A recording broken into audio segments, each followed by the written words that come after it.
कधीच नाही चुकणार तुमचे फेवरेट टीव्ही शोज झी5 सोबत, तेही एकदम फ्री।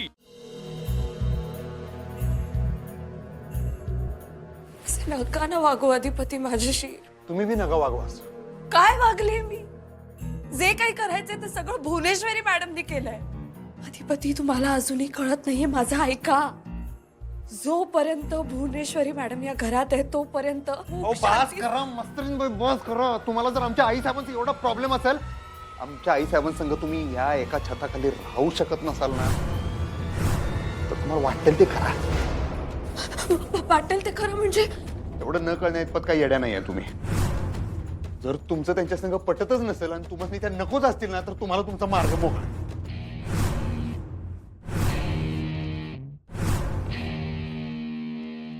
मार्ग मोकळा आहे म्हणजे अधिपती? ही काय भाषा आहे? मी काय रस्त्यावर पडलीये का? मार्ग मोकळा आहे म्हणे, हे सगळं तुम्ही माझ्याशी असं बोलताय तेही त्या बाईसाठी। बाई नाही, त्या आमच्या आई साहेब आहेत।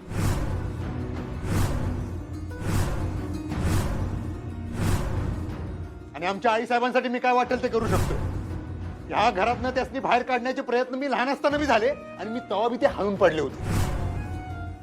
आणि आत्ता बी ज्या कुणाला आई साहेबांचा प्रॉब्लेम असेल का नाही, त्यांनी हे घर सोडून निघून जावं, जिकडे जायचं तिकडे। आमच्या आई साहेब हे घर सोडून कुठं बी जाणार नाही।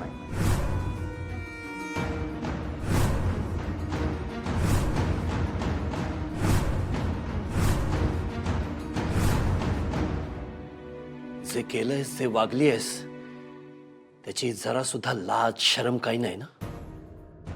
ही सगळी पाप कुठं फेडणार आहेस? पाप कुठं फेडणार ते बघू आमचं आम्ही। हा, पण पाप काय आम्ही एकटीनेच केली नाही। पापांचा हिशेब करायचं ठरलं तर तुमचा घडा जास्त भरल। तू का आलीयस इथं? जा ना, जा। नाही हो, नाही, आम्ही नाही जाऊ शकत। तू कशी जाशील म्हणा? आम्हाला सगळ्यांना घालवशील आणि एकटी नाचशील या घरात। नाचशील? व आम्ही नाचत नाही, आम्ही नाचिवतो। आणि सगळ्यांना कशाला घालवू आम्ही? हा, आमचं काय वाकडं आहे का सगळ्यांशी? हा, सगळ्यांना नाही, अक्षराला, बरोबर? अक्षराला या घरातून घालवायचं आहे ना तुला? त्यासाठी सगळं केलंस ना? त्यासाठी या सगळ्या खेळ्या होत्या तुझ्या। खेळी तर त्यांनी केली हो, पण अजून त्या कच्च्या खेळाडू आहेत। त्यांना काय वाटतं त्या शिकलेल्या आहेत, त्यांना डोसकं आहे, त्यामुळे त्या काय बी करू शकतात। बघितलं ना व, केवढे पुरावे गोळा केले आमच्या विरुद्ध। हा, पण झालं काय शेवटी? अधिपतीने कुणावर विश्वास ठेवला? आमच्यावरच, नाही का? आणि त्यांना आमच्याशिवाय दुसरं काय बी महत्वाचं नाही, हे एव्हाना तुम्हाला कळलं असेलच। तुला असं वाटतंय ना तू जिंकलीस आणि त्यांचं प्रेम हारलं? नाही भुवनेश्वरी, मी आहे अजून, माझा श्वास चालू आहे, मी जिवंत आहे अजून। आणि जोपर्यंत मी जिवंत आहे तोपर्यंत त्यांना हरू देणार नाही। मी माझा जीव देईन, पण मी त्यांचं प्रेम जिवंत ठेवेन। आणि शेवटी विजय प्रेमाचा होतो, हे लक्षात ठेव। प्रेमाचा विजय होतो? प्रेमाबद्दल लय ठाव आहे हो तुम्हाला।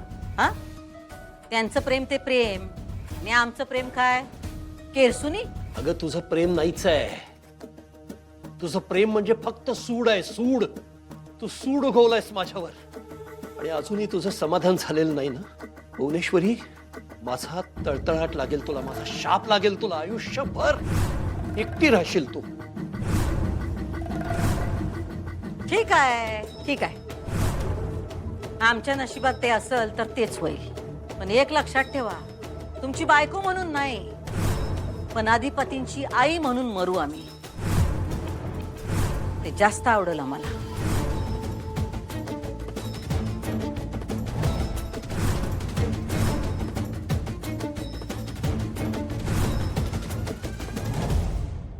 अधिपती तुम्हाला का कळत नाहीये? का नाही कळत आहे तुम्हाला? सगळं कळतंय, आज तर कळलंच। नाही कळत आहे तुम्हाला? अधिपती, जोपर्यंत भुवनेश्वरी मॅडम आपल्या घरात आहे तोपर्यंत आपलं कुटुंब सेफ नाहीये। त्या बाबांना काहीतरी करतील, मला काहीतरी करतील, अधिपती त्या मला काहीतरी करतील, करणारच होत्या त्या। आता माझं नशीब चांगलं होतं म्हणून पण उद्या नशिबाची साथ असेलच असं नाही ना अधिपती? आई साहेबांनी काही केलेलं नाही, जे काय केलंय ते त्या बजानं केलंय। त्या बजाला बोलवलं होतं ना तुम्ही, घेतली नव्हती त्याची साक्ष? ऐकलं का नाही स्वतःच्या कानानं? ते चुकलं माझं अधिपती. हा, मी त्याला इथे बोलवलं ते चुकलं माझं, पण तो गेल्यानंतर आपल्यामध्ये भांडणं झाली आणि भुवनेश्वरी मॅडमना तेच हवं होतं. आपल्यामध्ये भांडणं त्यांनी लावली आहेत अधिपती. साहेबांनी काय केलं नाही, तुम्ही भांडताय माझ्या संग. आणि तुम्ही काय करताय? प्रेमानं समजावताय. आई साहेबांचा विषय निघाला की तुम्ही समजावण्याच्या पुढेच जाताय, मी काय करू? आणि त्यांचा विषय निघाला की तुम्ही तुमचे डोळे, कान, नाक सगळं बंद करून ठेवून देता. पास हो, एवढा प्रॉब्लेम आहे का हो तुम्हाला आई साहेबांसंग? आत्ता पतूर आपण गुन्ह्या गोविंदांना राहत होतो, अचानक तुम्हाला काय झालं? एवढा काय प्रॉब्लेम? मास्तरीनबाई, तुमच्या वर्गात एवढी 50 पोरं असतात. एखाद्याचा स्वभाव कसा असतो, एखाद्याचा आडदांड असतो, एखादा स्वभाव मऊ असते, एखादं हुशार असते, एखादा आमच्यासारखं ढ असते. पण सगळ्यांनी तुम्ही मिळून मिसळून वागायला शिकवताय का नाही? तसंच आपलं घर म्हणजे मी वर्ग समजा की प्रत्येक माणसाचा जसा स्वभाव असेल तसा त्याच्या स्वभावानुसार ऍडजस्ट करून सगळीजण गुन्ह्या गोविंदांना राहूया की हो. विद्यार्थी आणि त्यांची तुलना करू नका अधिपती. विद्यार्थी सुधारतात, या कधीही सुधारत नाहीत. उलट जे आहे ते बिघडवतात. अधिपती, हे घर आपलं आहे. आपलं घर आहे, तुमचं, माझं, बाबांचं घर आहे. हवं असेल तर आपण त्यांची दुसरीकडे व्यवस्था करू. आई साहेब हे घर सोडून कुठे बी जाणार नाही.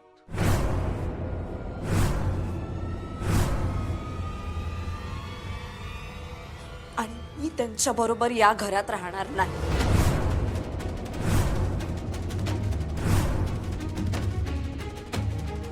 ठीक आहे, मग असं असेल तर तुमचं तुम्ही ठरवा काय करायचं त्या. माझा निर्णय मी तुम्हाला सांगितलाय.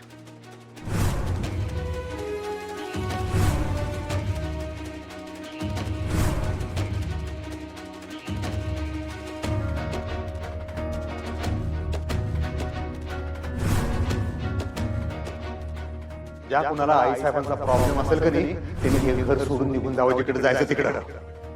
आमच्या आई साहेब हे घर सोडून कुठे बी जाणार नाही.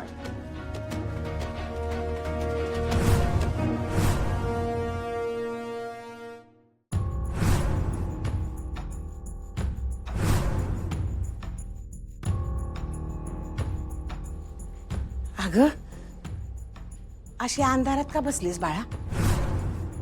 कधी कधी अंधारच बरा वाटतोय.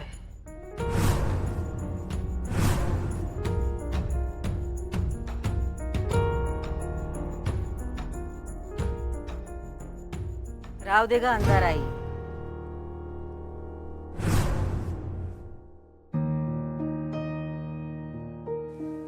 भांडण नको होतं मला, पण अधिपतींना माझी किंमतच नाहीये. दाराकडचा रस्ता दाखवलाय, मला कळत नाही मी काय करू. एक मुलगी स्वतःचे आई बाप, घरदार सगळं सोडून नवऱ्याच्या विश्वासावर त्याच्या घरात येते आणि तिच्या वाट्याला हे काय चुकलं माझं? मी खरं बोलले, खरं सांगितलं, तरी अधिपती मला समजून घेत नाही. कधी कधी असं वाटतं की मी त्यांच्या मनातल्या भिंतींवर डोकं आपटतेय, पण त्यांना नाही कळत. त्यांना परवाच नाहीये माझी. झी 5 ॲप डाउनलोड करा आणि पहा सर्व एपिसोड्स एकदम फ्री.